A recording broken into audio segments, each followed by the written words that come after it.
Hello, darlings. I hope your day's going well. You're all staying safe, of course. I went within my library of my temple today to work on some paperwork, and I found a book that would be interesting to read. I do apologize, the book is not quite finished, as the author has mysteriously passed, from what I've been informed, but it's a good story no less. This story is called The Forgotten Princess. In the deep, dark cracks of the ocean sea lives 4 clans of ancient creatures known as water breathers. Creatures that were once mistaken as sirens of the sea, luring sailormen to their deaths and consuming them whole. Or, even at times, strange humanoid beasts swimming within the ocean. Instead of singing sweet music, they drown and consume their prey. But the story of these people are not as horrendous, as they are just simple, secluded people that only find their homes close and prefer many not to be near. Their clans are located at the directions of each location, hence their names: North, South, East, and West. The Western Clan, home to be the place of where beauty within the wreath is found in the ocean. Animals, mammals, and simple fishes that lives and blends within the strange wildlife lives within here. And with there, the people of the West. They use the skills of their ocean to help mend and heal the sick and wounded. But their skills in such abilities also allows them to understand of poisons and disease. Their home is mostly blended within the seaweeds of the ocean, but not close to the surface. Their people is ruled by the Healing Queen. Some say that she was born as a betta fish. Others say she was just simple seaweed that was gifted by a sea god for its strange elegance. I just don't have a title for her. But her beauty is quite known within the clans, as long and wavy as the same seaweeds it wraps around her arm. Green and brown, with a personality that seems almost bubbly to be around. But there's always something hidden within those eyes of joy. The Eastern Kingdom. Unlike the rest of its kin, they prefer to sleep or stay within the cracks of the ocean, caves, sometimes even small openings that no one can go through. Preferably in spots that becomes almost unbearable to be around, like lava shooting from the Earth's crusts, or extreme heat steams that seems to almost consume most flesh.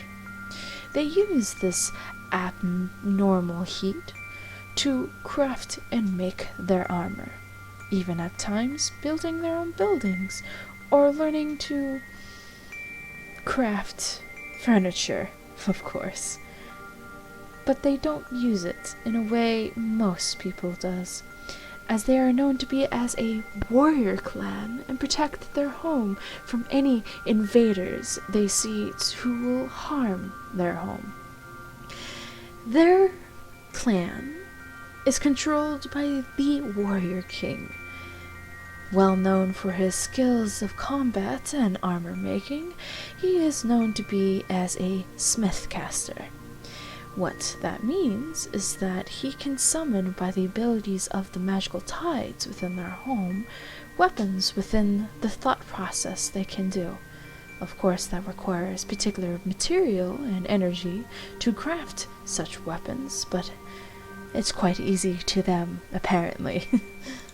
The Southern Clan, known to live more close up to shore, and live within the shipwrecks of fallen ships that was taken over by the tides, or by their own doing. These clans are used to be known as the very sirens that mortals have called them, of course. But their skills in, well, their daily lives are considered as barbaric, or witchcraft of sorts. They find the darkness within the sea the most comforting place to be in, as they blend in well of their surroundings, understanding what was last left for them of their people, or who has died within their ocean. Their king, who they follow, is called the Dark Lord. The Dark Lord of the Southern Clan dons the mask of their original leader, which looks as if of a sea dragon and a shark becoming one.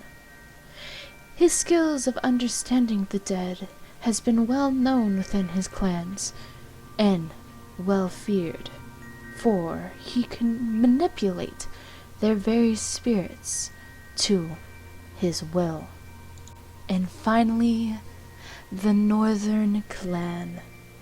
Unlike the other three, they do not appear quite as often, as they live within the very cracks of the ocean sea, to the bottom pits of where when you swim, the pressure will collapse and consume you.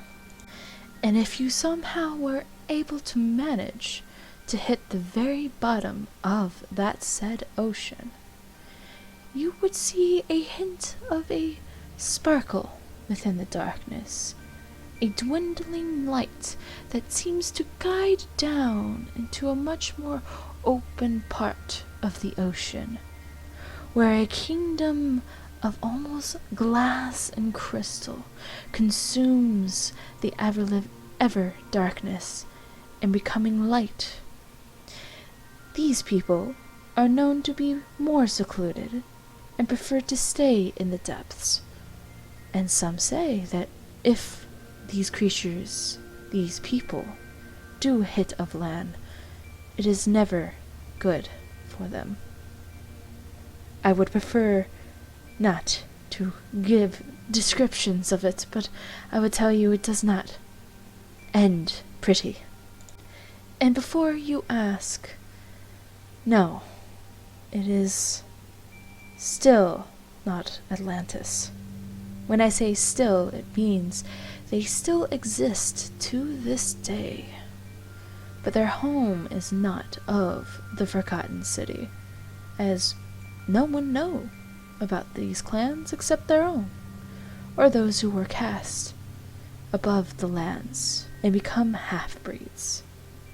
But here, in the Northern Clan, is where our story begins.